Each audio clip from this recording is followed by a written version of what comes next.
there is so much going on right now, but I think that the larger piece of this is this whole issue of what is it that our two political parties are standing for? Who on whose side are our politicians standing?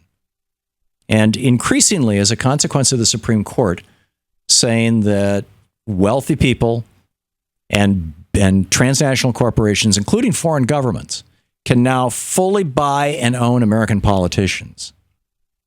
There's no limits anymore, or the limits that are there are, so easily gotten around that there's functionally no limits anymore.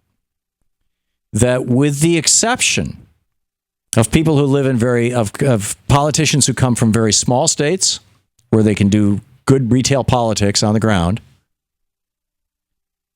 or people who come from safe districts that have been, just gerrymandered to the point that there's no way that anybody other than a Democrat or a Republican will ever get elected from that area. Pretty much everybody else has to be in the bag with somebody.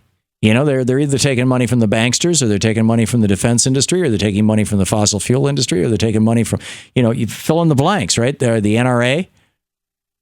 And again, OpenSecrets.org is brilliant for this. They have the voting records, and they have the contribution records of every person in federal office. And when you look at, the more money they got from the NRA, the more likely they were to vote against an assault weapon ban, for example. The more money they get from fossil fuel industry, the more likely they are to say that global warming isn't real. The more money that they get from, the unions, the more likely they are to support unions.